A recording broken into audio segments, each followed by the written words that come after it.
CV for Mr. Alcock is in the program, and it is a CV that excites me in the sense that we couldn't think of a better person to guide us through that.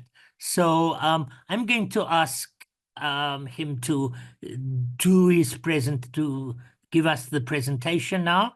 There you are. Thank you, sir. And after that, we will open the floor for further discussion. And again, welcome to everybody, and thank you for joining us. Look forward to this time together. Thank you. Right. Thank you very much for the intro. I'm just going to share a presentation, which I will be... can you see my presentation? We can. Okay, wonderful. Please let me know if suddenly it disappears. This online world is sometimes unreliable. So yeah, just quite interestingly, my career actually started with a job with the Catholic Church in the Diocese of Durban under Archbishop Hurley. I actually started a entity called the Rural Transformation Project, which was working with church lands in KZN in the when it was still called Natal, in the middle to late 80s. So there is a connect there. So I'm going to share a short presentation about what I call KasiNomics, and in essence, my background is I grew up in a mud hut in a Zulu village in a place called Msinga in KwaZulu-Natal. My parents were political activists and community workers, and I moved well, I started then. I was a kind of human rights and political activist for a while, and in the early 90s, moved into business and started one of the first marketing businesses that focused on the township and rural space, and over 20 years ran a business called Mina Nawe Marketing, which was one of the first businesses to focus on this space.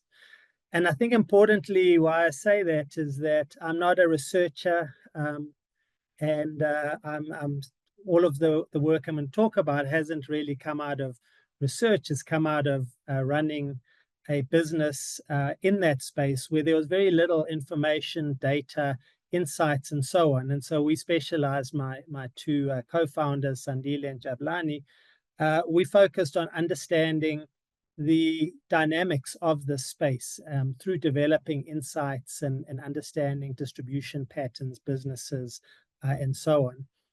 And I've worked with practically every large business in South Africa, from a Unilever to a Capitec to a PEP and everyone else in between.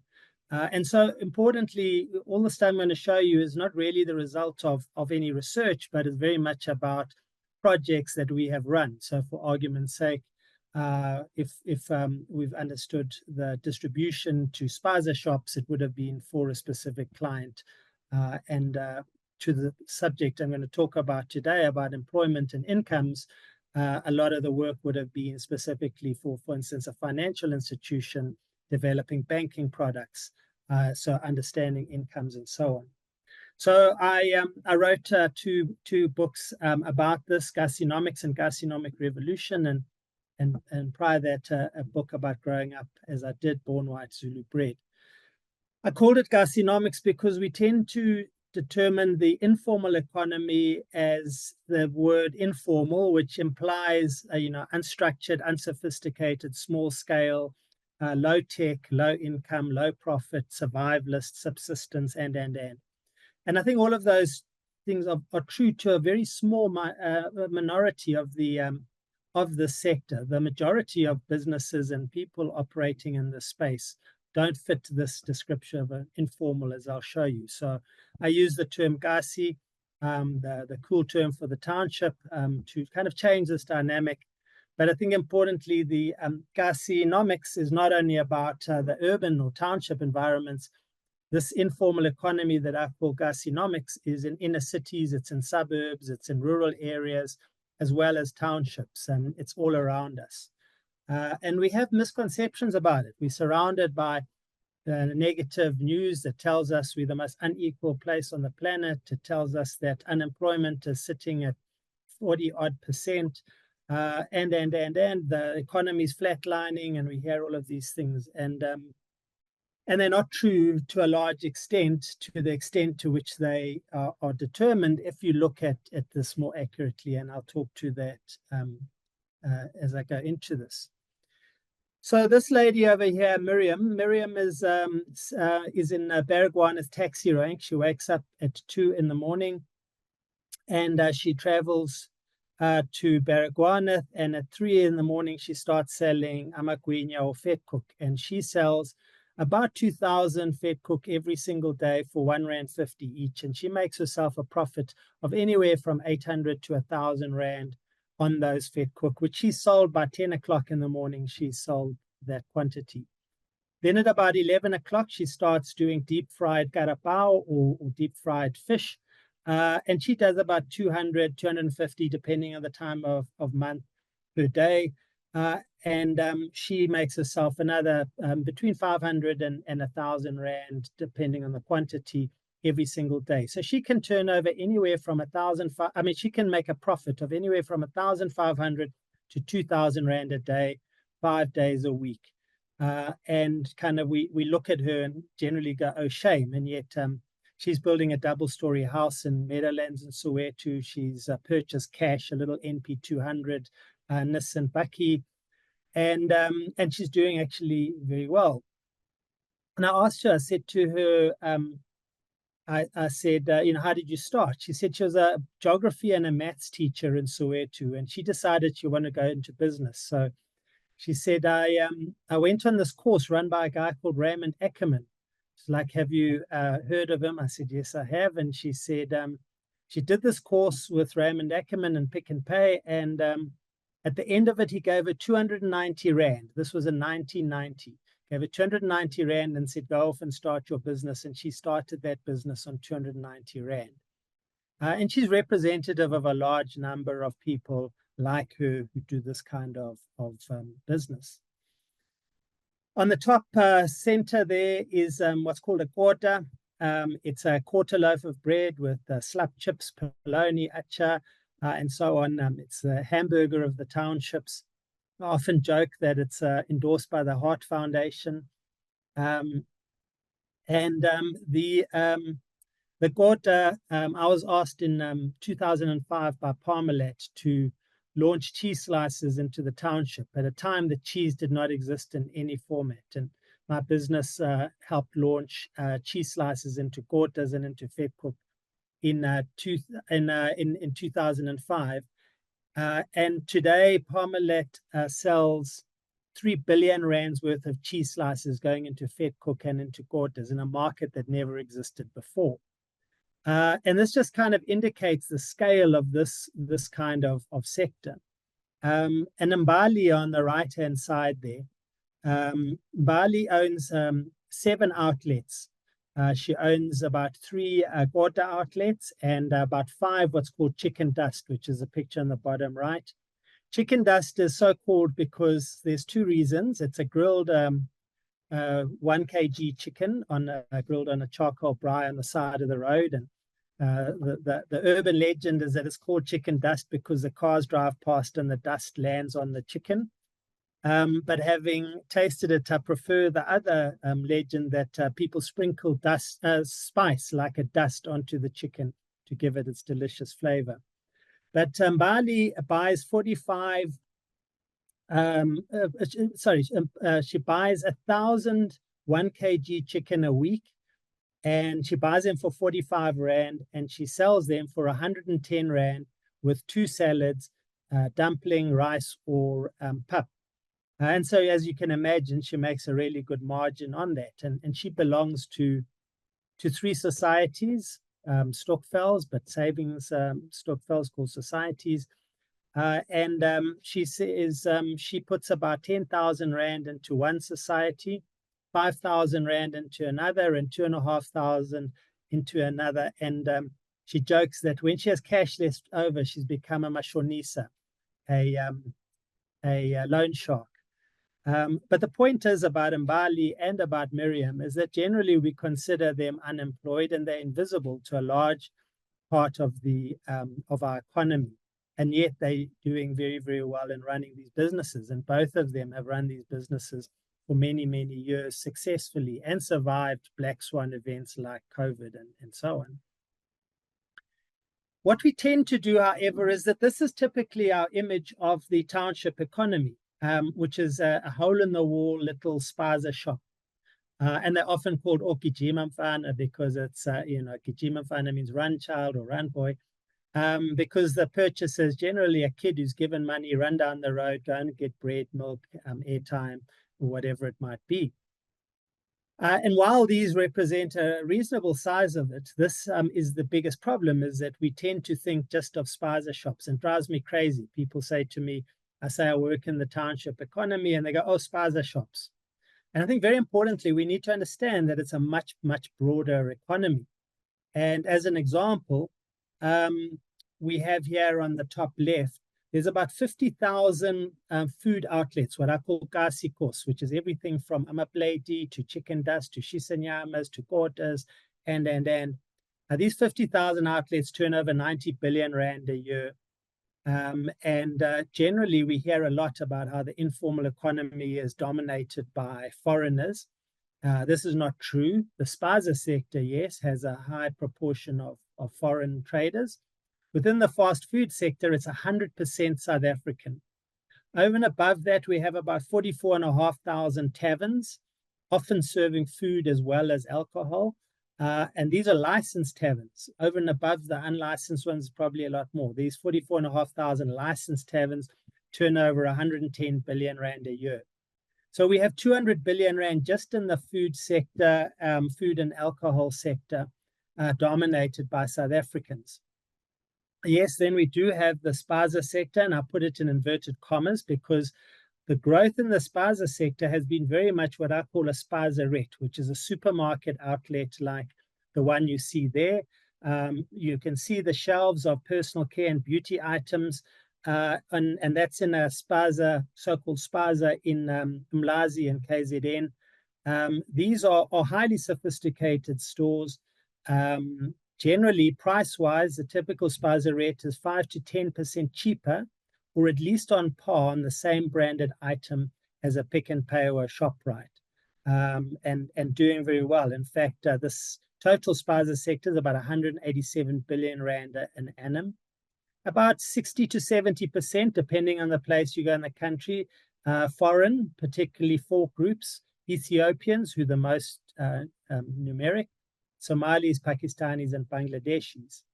But because they're foreign, they generally don't own the land, the property that they're trading from. They pay rental, and South African households earn about 25 billion rand a year in rental from the spaza sector. This is over and above residential rental, which I'll come to just now. And so again, coming to the issue of unemployment, in many cases, people are earning rental for their properties. But we, if someone was unemployed sitting at home and someone said, do you have a job?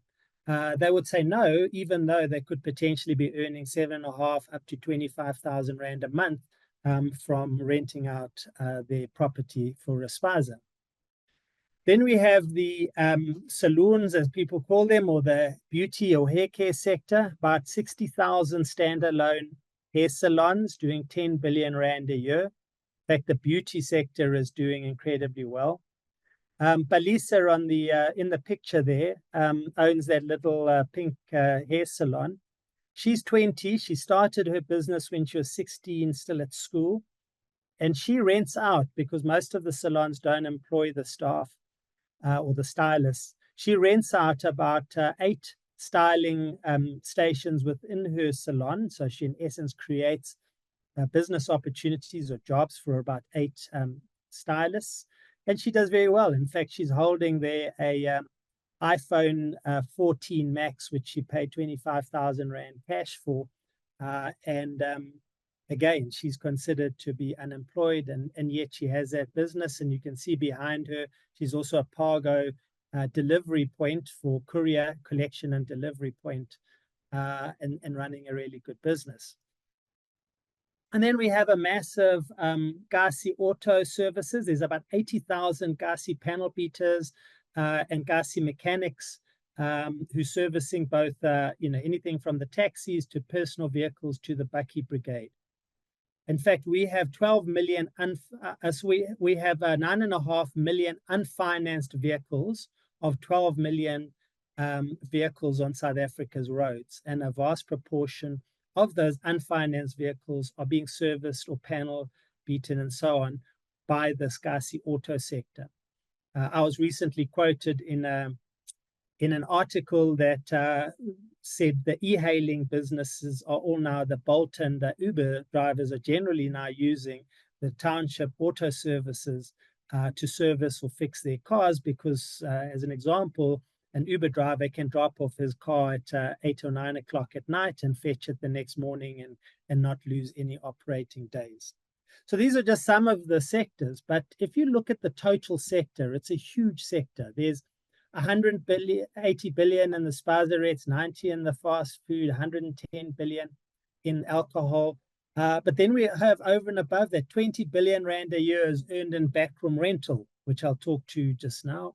50 billion rand a year in minibus taxis, 18 billion rand a year in the Muti herbal medicine trade, even the goat trade sold by rural households, 3 billion rand a year. My argument just on these figures, and these figures aren't all my figures, most of these come from various industry sources, but just on the figures that are available, we're talking 750 billion rand per annum. And my argument is that probably represents about 2/3 to 3/4 of the total sector. Because we have over here, we have 10,000 bakeries. I work with Supreme Flour on an amazing township bakery project. We have 500,000 hawkers, and so on and so on. In fact, if you take a mirror to the formal economy, you will find every one of those businesses represented in the informal economy, but often they just operate slightly differently. In KZN, in Durban, in fact, in the Warwick Street Triangle, there's a very impressive NGO called Asiya Dafuleni. And they did a report a couple of years ago where they looked at various traders, and they've looked at the boiled millie sellers, the picture in the bottom right there. And how's this as a figure? 140 boiled millie sellers sold 26 to 28 tons of boiled millies a day in Durban's inner city streets, a turnover of R1 million a week. R1 million a week in millies in the Warwick Street Triangle, and just millies. So I just use that to illustrate the massive scale. And as I said earlier, people often say these are micro businesses or survivalist businesses. There's no way at that kind of scale you can say that. So very importantly, these businesses in this space and the people who operate them are not micro or survivalist micro enterprises. And this becomes the common thing, is to say, oh, no shame, they're just surviving. And the other thing that, and we're very patronizing about the sector, people say, oh, well, if they could get a job, they would take a job in the formal sector, and they're only there because they couldn't get a job in the formal sector, which is absolute rubbish. The vast proportion of these people are incredibly proud of their businesses, and in most cases have been operating them for many, many years, sometimes in excess of 10 years or more. And we should be respecting and admiring and celebrating this business sector. And to that point, so this lady in the on the right-hand side there, I was chatting to her. She's at a school in Tembisa, and she sells snacks and sweets and food to the school kids. And I said to her, how long have you been selling here? She said, 26 years. I was like, 26 years sitting at that upturned bucket and plank. She said, in those 26 years, I've put 2 children through university, and my husband has been unemployed the entire time. So I, often get told this thing about, oh, if people could get a job in the formal sector, they would take it. So I said to her, if you could get another job, would you take it? And she said, what did I do, Ndodana? Would I come to your house and wash your underwear? which puts it perfectly into perspective, is she could be a domestic servant. She could work for 8 hours. She currently works for 3 hours, first break, second break, and after school. And she could be traveling in a taxi, and she'd probably earn 3,500 Rand a month as a domestic servant. And here she earns a profit of 6,500 Rand from this business that she's run for 26 years. The lady on the left-hand side, she sells toilet paper in little bundles to people coming to the public toilets in Baragwanath taxi rank. And someone said to me, geez, how much money can she make? Surely she can't make a living out of that. Well, the number of people who come through Baragwanath taxi rank is 11.5 million people a month. She buys a roll of toilet paper for 5 Rand, and she does about 20 to 30 little sub-bundles of toilet paper. So she buys that roll for 5 Rand, and she can sell it for anything between 40 and 60 Rand. Great return on investment. But if you ask either of these ladies, do you have a job? They'll say, "Ngiyasebenza, anginamsebenzi," which is a play on words. I work, but I do not have work. Because we have created an environment in South Africa, in Africa, where a pay slip is a job. And if you're working or you don't have a pay slip, you're in essence considered unemployed. And the picture in the center there just talks to it. If you go to any of these taxi ranks, you find all of these posters saying various things, and some of them say loans, blacklist not important, bring 3 months pay slips and 3 months bank statements. Because economically, if you don't have a pay slip in our country, you do not exist, even if you're earning substantial amounts of money. And in fact, some recent work done by a company called African Response went and researched youth, unemployed youth, or youth who claim to be unemployed. And in their research, among respondents who classified themselves as unemployed and looking for work, 41% are earning up to 15,000 Rand a month through income-generating activities such as baking, building, and hairdressing. So, those are people who classified themselves as unemployed, because the definition of unemployment is, in essence, do you have a pay slip? Are you employed in the formal economy? And in fact, my argument is that the term unemployment, or the statistics for unemployment, should be prefaced by formal unemployment figures. And in fact, we need there's an expanded definition of unemployment, but there is no expanded definition of employment. So, so my argument is that formal payslip employment figures don't reflect informal economy jobs, non-job incomes, such as rental incomes, that backroom rental and spaza rental of, say, 50 billion Rand a year, various gigs, also multiple incomes. So for argument's sake, a social grant recipient who's also running a hair salon. Recently, I saw a headline in the Daily Maverick, shock and horror. 23% of social grant recipients claim that the social grant is their sole form of income. But actually, 77% are saying that the social grant is not their sole form of income. And so that should be the headline. 77% of people who are earning a social grant also have some form of side hustle or business that's giving them an additional form of income. And we tend to have this misconception. We say, I wish South Africans were more entrepreneurial. Or we have this rubbish story that giving people social grants means that, they'll get lazy and sit at home. And yet these are actually Stats SA figures and SA General Household Income particularly, which are telling you that 77% of people, almost 80% of social grant recipients, are not sitting at home and relying on the social grant. They're going off, they're earning an additional income. The same with the youth. 41% of them are earning up to 15,000 Rand a month. More of them are earning a little bit less than that. And so actually real unemployment or lack of income is much lower than official figures indicate. And we need to redefine what is unemployment and what is a business, and what are the incomes people are receiving.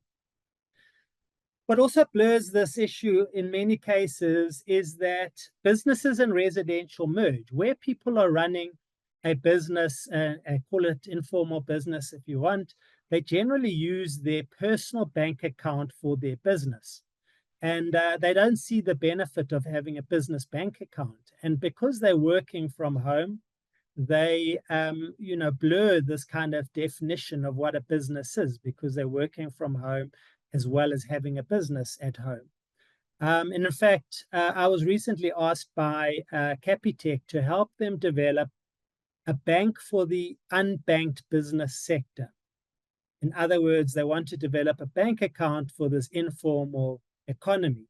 And in the work I did them, the first thing I said to them was that there is no such thing as the unbanked sector in South Africa. There's no such thing, particularly as the unbanked business sector. It is the personally banked business sector. And in fact, after I did this workshop and so on with Capitec, I actually said to them, you should go off and see how many of your personal bank accounts are actually being used for a business. And a short while later, Gerrie Fourie, the CEO of Capitec, was being interviewed by Bruce Whitfield on the Money Show. And he said, Bruce said to him, Gerrie, where's the opportunities for growth for Capitec? He said, the unemployment is huge. The economy is flatlining. Where are the opportunities for business? And Gerrie Fourie said, Bruce, you have no idea how big the informal economy is. He said, and it's well worth finding this podcast, but he said, Bruce, do you know that most of these businesses bank their business using their personal bank account? So he said, I went to the township and saw this for myself, and I went and I asked my people at Capitec to work out how many bank accounts at Capitec received more than 3,000 Rand a time, deposited more than 5 times a month. And he said that more than 1 million Capitec depositors deposit 15,000 Rand a month minimum over 5 different deposits. And this indicated how many of these businesses are in this informal sector. In fact, in March this year, and just to illustrate, the reason he said 5 times a month was because 4 times a month or 4.5 times a month deposit would indicate a weekly wage earner, whereas 5 times a month is outside of the weekly wage earning. So at this recent conference, and in a BizNews conference, Gerrie Fourie spoke before me, and in the talk he said, in his talk, he said, Gigi's talking just now. He said, we've been doing a lot of work with Gigi, and he said, we have realized that the emerging market, as they call it, is a massive, massive sector. And in fact, Capitec will now only focus on the emerging market, as they call them, businesses. And he said, we have 22 million personal bank accounts at Capitec. He says, I cannot see why we couldn't have 22 million business accounts, because there are that many informal or emerging market businesses out there. So that just again illustrates other people recognizing how large this is. We're also seeing a massive growth of urban townships and rural, what I call frontier towns, rural towns. Again,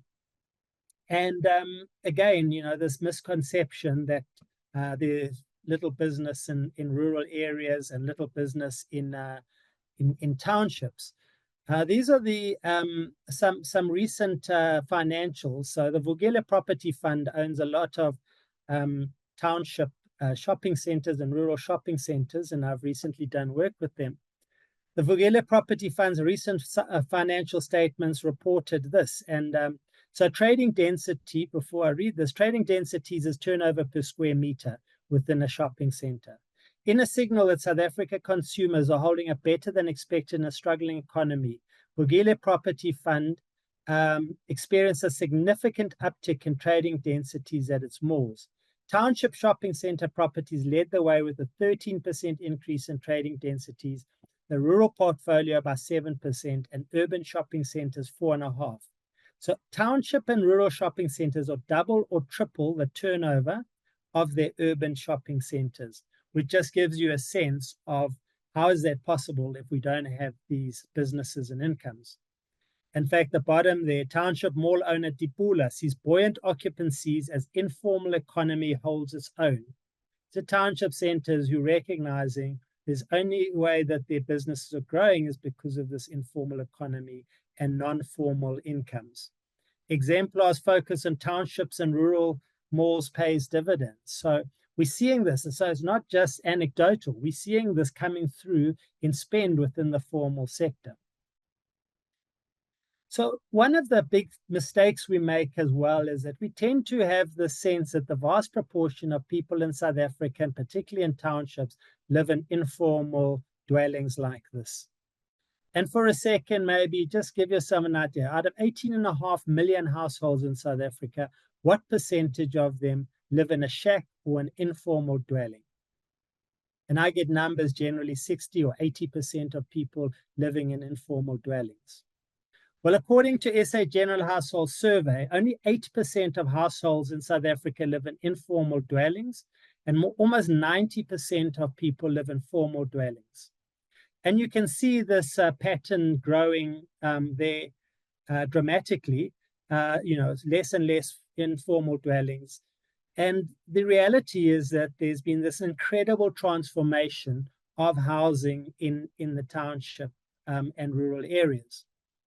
In fact, in 1989, I took the picture on the top left there, and I was doing some kind of human rights political work in the townships. I took that picture in Diepkloof and Soweto, and as most of you will know, the vast proportion, in fact, every single house in the townships at that stage, and hundreds of thousands were built by the government, were all these four-room houses. And the basis, in essence, of apartheid was built around things like the Group Areas Act, but more importantly on things like the Dompas, which forced people, in essence, they tried to force people to leave these four-room houses. At the bottom right there is the same four-room house today. They're the little white fences, and you can see all the houses around it. In fact, the reality is that in every single township you go to in the country, whether it's Khayelitsha or Seshego, or Soshanguve, or Ipai, or Mlazi, or wherever you want to go, we've had this incredible transformation of housing, where every house in this street used to be a four-room house. And in fact, you will go to informal settlements. You can go to Bramfisher on the edge of Soweto and near Dobsonville. It used to be RDP, rows and rows of RDP houses 10 years ago. Today, you see this absolute transformation of this housing sector. And this housing sector has transformed. This formality and the growth of these homes has been done with no form of formal financing. This has come, in essence, from informal incomes, from savings from societies or stokvels, and what I call brick-by-brick home loans. Every week, people are buying some bricks or some cement and stacking it up until they're ready, and then they're extending and enlarging their home. In fact, even in the rural areas, there's a company called Galaxy Retail Solutions who use AI and Google Earth to measure the value of houses in rural homelands in South Africa. And in essence, they take a picture from Google Earth, and the AI works out the cost of building materials of that property. And how is this for a figure? There are more houses in the 1.5 million rand group in the former rural homelands than in the city of Cape Town, from Melkbosrand to Gordons Bay, Wellington, Paarl, Stellenbosch, and Franschhoek added together. I mean, that's an extraordinary number. And if you go to any rural area, you see this incredible transformation happening. And most of them are not financed or even financeable, and generally materials paid for in cash or through lay-by. Again, I'm just illustrating this incredible transformation that's happened. And who's also doing this work? In essence, this is generally done, the transformation of these spaces is financed by societies, stokvels, or from lay-by, or by, as I mentioned, the brick-by-brick home loans. And the work is done primarily by informal business sector, whether it's that tile seller there, or abasebenzi bama double story, and so on. There's a huge sector just in the housing sector that's driven this transformation of the housing sector. And typically in the bottom left is what you would find. People live in the four-room and they start building and extending the house around them on an incremental basis as they earn incomes. So in ending, the strong informal economy across multiple sectors. This sector is underpinning our formal economy and it's sustaining stability.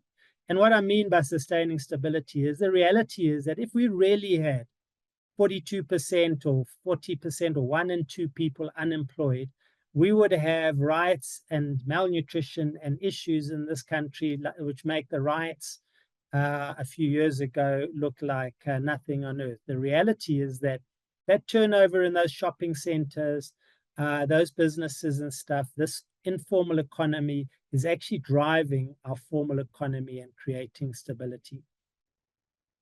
And I ended one of my books saying, this informal world is inhabited by tribes of survivors, of gasipreneurs, of tabletop traders, hawkers and hustlers, gasikos, restaurateurs, spazaret superstores, and backroom rental barons. Go among them, give them respect. They are the future. And I think most importantly, we should be giving respect to and admiring and celebrating and finding ways in which we can support the sector better because they are the future and they are supporting our economy at an unimaginable scale. Great, thank you very much. Thank you very much indeed. I'm part of the ignorant ones you pointed to, who would have only thought of spaza shops as the Kasi economy. So I stand rebuked, but also challenged by the figures you give, because it would seem that there's a stream of hope that we have not factored into our understanding of this country and where it's going and where unexplored economic strength lies. So thank you very much for that. And I'm rebuked and challenged, but thinking. So thank you so much. I'm going to open the floor for comments, questions if there are. We have a bit of time over, so I welcome any participation. And there might also be something in the chat box by now.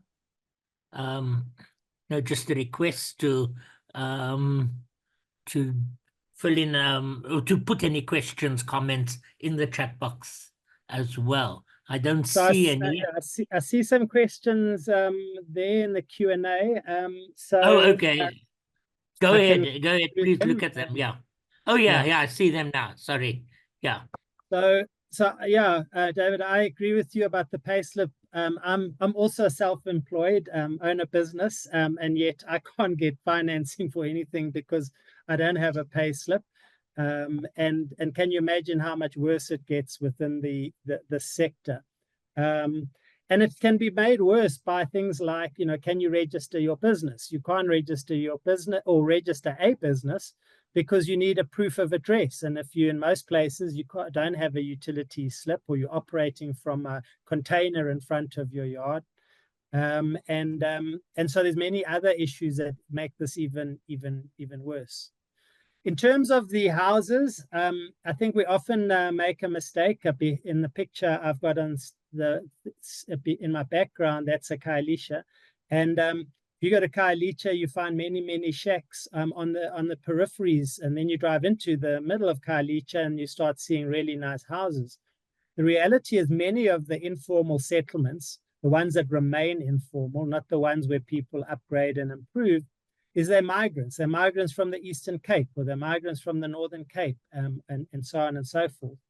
And there's a vendor saying that and I don't speak vendor, but that goes, you work for your home. So in essence, you send the money home. And we often see this dynamic of people living in an informal settlement or a shack or renting a back room in say Soweto, and then you go and visit their home in Bushbuck Ridge or Ganyamazan and in Mpumalanga, and you find this massive double-story home. And I think often that we lose the understanding of what actually is going on there. Let's see the next one.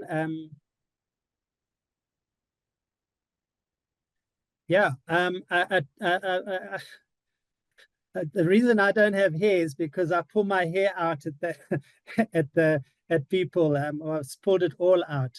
And I think the biggest problem is that recently the Minister of Small Business Development, not the current one, a few back, said we need more entrepreneurs in the township. And this drives me crazy. I'm like, actually, there are hundreds of thousands of entrepreneurs in the townships. It is time that we recognize that Miriam, who is selling vetkoek and fish in Baragwanath taxi rank, is no different from Steve Jobs, who started his business in a garage. That actually these businesses are businesses, and they've been successful businesses. They've survived things like COVID. They continue to be successful. We should recognize them as that and give them more support. And my argument is that it's very difficult to start a business or to help someone start a business or to become an entrepreneur. But it's relatively easy to do a scale-up, and that we shouldn't be talking about startups. We should be talking about scale-ups. How do we help these businesses that are currently stuck at a certain level and help them employ more staff, grow their business, and so on and so forth?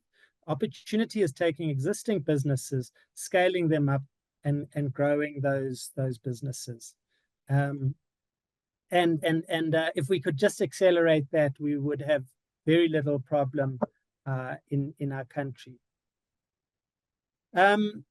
So David has a question: why are so many political parties telling us we are so far behind with housing? I think that the political parties have absolutely no idea about what's going on, despite the fact that all of this information is out there. That information I'm mentioning about informality and formality and so on is South African General Household Survey. South African General Household Survey is a phenomenal tool. It's a Stats SA tool that's been running for over, I think it's almost 40 years or 30 years at least. It's an annual report, so the power of it is it shows you a trend line, even if the percent might be out. I mean, they're saying 9% of households live in an informal dwelling. Let's say it's 12 or 15%. The point is that you could see that 20 years ago it was at 30%, and each year it's reduced. So, you know, I often say, you know, we're data rich and insights poor. We have the data, but generally we don't understand what it's telling us, or we don't go and understand, you know, what, how to decipher what is the insight, what is it telling us about that. Cool. The other one, yeah, why have we not had a revolution, and why we have so few undernourished or malnourished people? My argument is there's a lot more income out there, and it's not just my figures. Again, I think I'm in essence aggregating a lot of different information together. So some, of course, is mine, but the majority of information is other people, as I mentioned, Capitec. My argument, Michael, to what's the real unemployment figure? My argument is 12 to 15%. If you consider, so I'm going to put a few scenarios on. So the first thing is that unemployment figures are worked out for the population. The labor force is considered 15 years old to 60. Now, 15-year-old people should not be working and should not be considered within the labor force. In fact, between 15 and 18, we should not be considering them as part of our labor force. So if you take stats figures and you remove the people aged 15 to 18, our labor force reduces by around about, I think, off the cuff, 2.5 million people. So you could immediately remove those from the labor force, and so that changes the percentage fairly dramatically. The second thing is that we do not measure people who are unemployed yet earn an income outside of a social grant. So for argument's sake, there's 20 billion rand a year, conservatively, in backroom rental, people renting out back rooms. In fact, there's a shortage of backroom rental. So if I'm renting out 3 back rooms for 2,500 rand each, I'm earning 7,500 rand a month, but I'm unemployed and I'm sitting at home, I'm still measured as unemployed. So we do not say, well, unemployed and no other form of income outside of social incomes. And then the next one is that outside of pay slips, we don't measure that either. So if you combine those 3 elements, the 15 to 18-year-olds, the people who are earning an income but are not employed, and then you take the people who are outside of the pay slip, who do not consider themselves employed but consider themselves and are economically active, we could remove a massive percentage of people from that. So my argument is 12 to 15%, probably closer to 12%. In terms of inequality, so inequality is an absurd number. In fact, everyone here should read a book called Factfulness. Factfulness is a book written by a Swedish statistician about how we understand statistics and so on. Barack Obama said it was one of the most important books to read in 2019, I think. And in essence, what's the problem with our inequality measure? It says we have the richest people in the world and the poorest people in the world. So it takes 2 data points. It doesn't look at the spread of incomes or wealth throughout the spectrum. So actually, statistics, you should be looking at spread. Now, the most equal place on the planet, according to the inequality index, is Chad. Everyone is poor. Or Switzerland, everyone is rich. It's an absurd measure of any form of income or wealth and so on, because it's working out difference between one point and the other point in the spectrum. So I don't have any sense of the real figure for inequality, but read Factfulness to give you a better way of understanding measures of income and so on. So the next question, how do we protect this emerging and ever-growing sector? So I consider myself an economic activist. I used to be a political activist. And I believe that the answer is we need to recognize the sector. I advocate for municipalities, instead of kicking people, hawkers off the street, to find a way of incorporating them in the economy. I advocate for government to recognize the sector more. We need to find easier ways for people to register their business. They say it takes 40 days to register a business in South Africa and takes 4 days to register a business in Rwanda. We should be enabling this business sector to enter and be protected and so on. So I don't have an answer, but I do think that once we recognize it as a sector, and we should be advocating for government, municipalities, and so on to recognize the sector and start finding ways to consider it and find interventions to enable the sector further.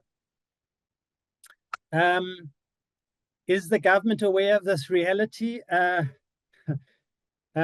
think that the definitions of a business is our problem here, is that the sector is not recognized. Government reports don't pick this up, but I do see that Cyril Ramaphosa is starting to increasingly mention the informal economy in his speeches and so on.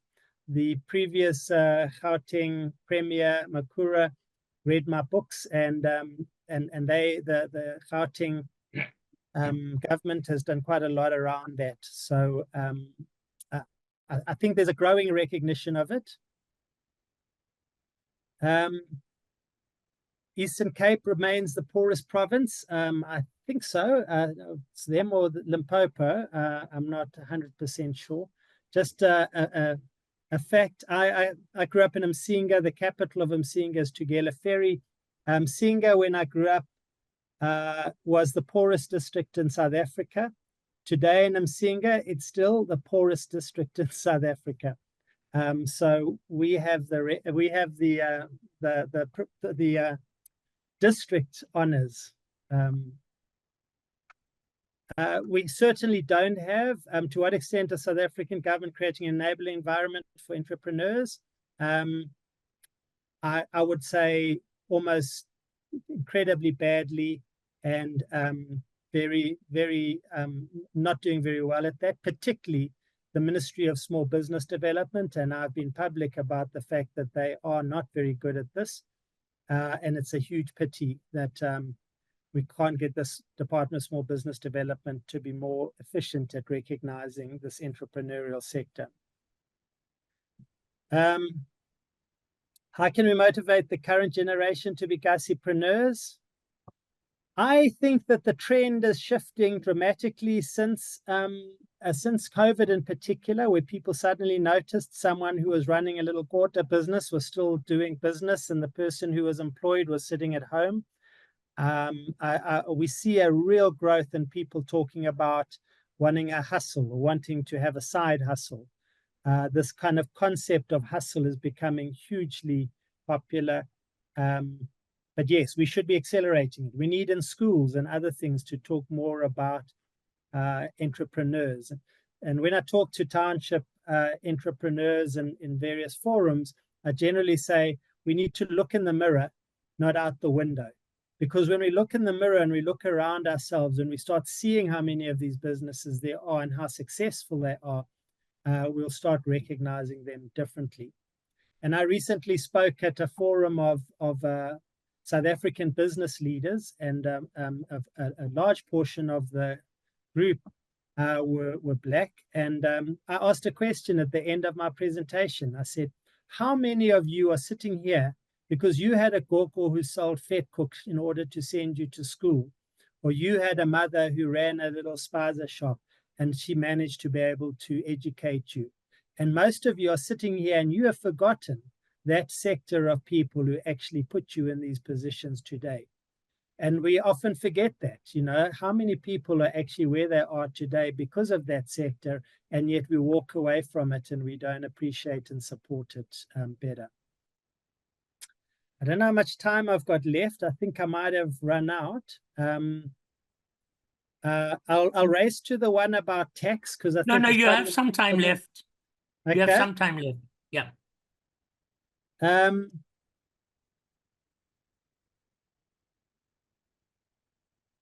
Yeah. I mean, I think a lot of youth, you know, the question is, you know, that youth want to make money quick, which is why I believe that the biggest opportunity lies in working with people already in business. We almost, you know, need to kind of say the people who've actually run a business and sustained it for at least 2 years, probably, which seems to be the international norm for a business being sustainable, no matter what size it is that we should work more with the businesses and the people who are already involved in a business, who've been involved for a while. And hence my argument that we should work with scale-ups and not startups. Because the ability to survive in a business is not very easy. I've started a number of businesses. It's not for sissies. And so it really is about people who've managed to survive to a certain point. How do we then scale them further? From a tax perspective, so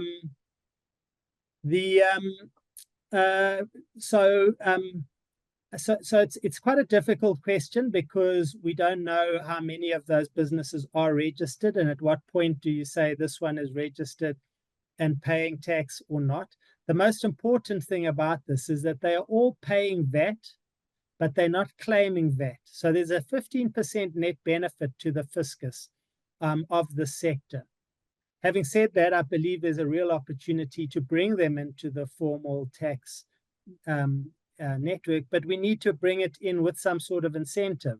If you're not supporting the businesses in any format, and in fact, you're trying to kick them off the streets, then what incentive is there for them to register their business, pay tax, and so on? So it needs to be a bit of a carrot and stick, and I don't think we've really got there at this stage. So yeah, the 5 million NEETs, not in employment, education, and training. So I would say that the measure of saying not in education and training is important, because often we look at the unemployment figures in essence include people who in education or training because of that age profile.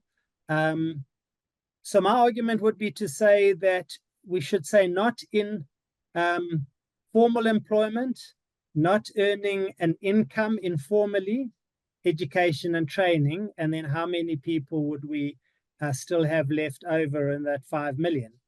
If Capitec is right and say there's 1 million people, 1 million bank accounts at Capitec who are depositing that cash every month, we can reduce 1 million from that 5 million. We're already in 4 million, and we haven't counted the informal businesses banking at some of the other institutions. So, you know, it all becomes in the definition, and that's my argument, is that how do we define employment? We need to relook at that definition. Already, if you looked at the first quarter of this year, I think the unemployment statistics were held back by 6 weeks because they had such a low base that it wasn't statistically correct. The reason for that is that they're using computer-generated questionnaires of phone numbers that they have. So in essence, how it works, the unemployment figures research is done via sending a computerized call to an individual. You answer it and it says, "Hello, I would like to ask you the following questions." And most people just cut it off. We used to do the employment statistics or unemployment statistics through a face-to-face questionnaire. This is now computer generated. So there's a lot of question marks about the accuracy of our statistics. In fact, recent headlines were that the current census figures are fiction. The census figures are out. Imagine the unemployment figures when you start taking into account things like other measures of employment.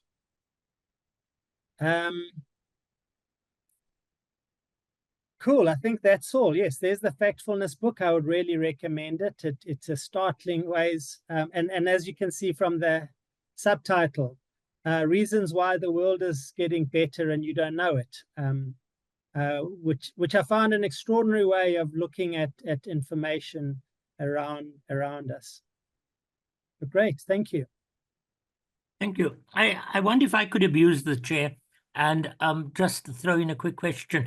You mentioned the Ethiopian Somalis and Bangladeshis in the informal sector, but not doing the kind of selling at the school gates and that.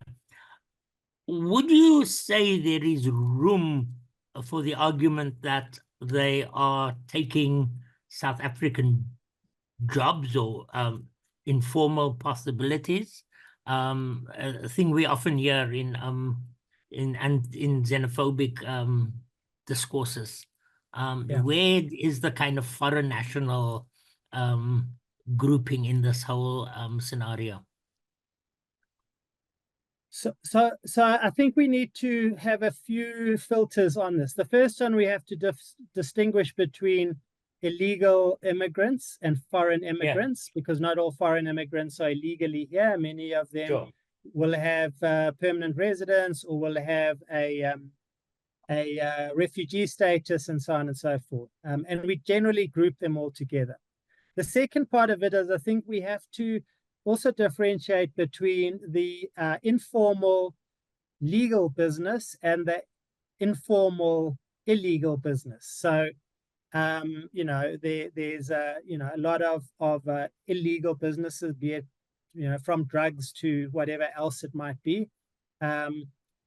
So let's just talk about the spaza sector, where the foreign Somali, Ethiopians, and so on are most dominant. It's a double-edged sword. So the first myth is that the foreigner stole the South African jobs in terms of taking over the spaza shop. The reality is that in about the early 2000s, the ShopRite, Pick and Pay through a chain called Score, and a number of other retailers entered the townships. And we had a proliferation of shopping centers going up in townships, as well as a proliferation of USave, Boxer, ShopRite, and so on. The South African spaza shop could not keep up or compete with the South African with the formal retailer. So we saw at the end time that the formal retailers entered the townships, the South African spaza shops all closed down. So that's actually what killed the South African spaza sector, was ShopRite, Pick and Pay, and so on. And I've said this to their faces. So that's the first thing we need to be honest and clear about. The Somalis and in particular Somalis were the first kind of arrivals. They took over a spaza shop that the South African had closed down, and they offered to pay rent for that store. And many of the South Africans were incredibly happy to rent out their shop that they had not been able to sustain to a Somali and a Ethiopian and so on. And so what the Somali did as well is that they capitalized their businesses by putting money together so that they could have a larger shop. You find a little spaza shop, they'd enlarge it, make it bigger. And they pegged their prices against ShopRite and Pick and Pay. So in essence, instead of taking a taxi to ShopRite or Pick and Pay, a South African shopper, Mrs. Lamini, can now walk over to a spazarette, a supermarket type spaza. She can buy her 10 kgs of maize meal at the same price as she'd buy it at ShopRite without having to carry it back home on her head, pay a taxi fare, stand in a queue at ShopRite, and so on. And we often ignore this fact. Conveniently, we ignore the fact that actually these spazas are actually supplying a real money-saving service to the South Africans. They're within walking distance and so on. And they're competing actively with a ShopRite and a Pick and Pay. In fact, ShopRite has now they initially launched something called USave XIC, which is a container-based USave, to compete with the spazarette. And I've done a lot of work with ShopRite, and I said to them, you'll never be able to beat the spazarette. And last year, they launched ShopRite Cash and Carry. They launched a ShopRite wholesaler to supply the spazarette, because if you can't beat them, at least then you can supply them. So even the ShopRite has recognized the power of this. Recent research by Nielsen, the International Audit Forum, showed that 200 items at a spaza, they called it general trade, 200 items at a spaza were cheaper than a ShopRite and a Pick and Pay. The same branded item, cooked baked beans, cheaper at a spazarette than at a ShopRite, and walking distance of someone's home. Now, and then of course they're all paying this 25 billion rand a year in rental. My question is often to people who advocate to that, say, do you think if you got rid of the Somali or the Ethiopian supermarket, that it's going to be replaced by a South African? And or do you think all that's going to happen is that ShopRite and Pick and Pay are going to make more money? Because the reality is that actually, if you want to get rid of the Somalis and Ethiopians, go ahead and do it. All you're going to do is that Mrs. Lamini is now going to have to take a taxi to ShopRite. ShopRite's going to make more money. There's no such thing as South African business people are going to be able to compete with a ShopRite. In essence, what we should look at is how do we bring them into the tax net, and how do we formalize their presence in this space? How do we, for instance, make sure that they're paying a reasonable amount of rent and that they're not ripping off the South African homeowner by paying them a below par rental, and so on? I think that there's some much more sophisticated ways to look at this, which enhance the South African shoppers' pricing and access to goods at the same time as building on our economy. Thank you. Thank you. Very insightful. Are there any other questions in the question and answer? Sorry, No, it doesn't look like no, it. no, it doesn't. But then let me again thank you. I thanked you before, and in this light of what you've shared with us, it was an inadequate thanks. So let me thank you very much for really kind of posing several challenging questions, but also for opening my insight into things I hadn't considered in the bigger picture, which really must make me go back and think about things again. And I'm sure this is true of all of those who've joined us. So thank you to those who've joined us. Thank you for your insight, Thank you very and much. for the book recommendations, your own included. And thank you and thank you to Kenny and Sue, particularly for putting this together.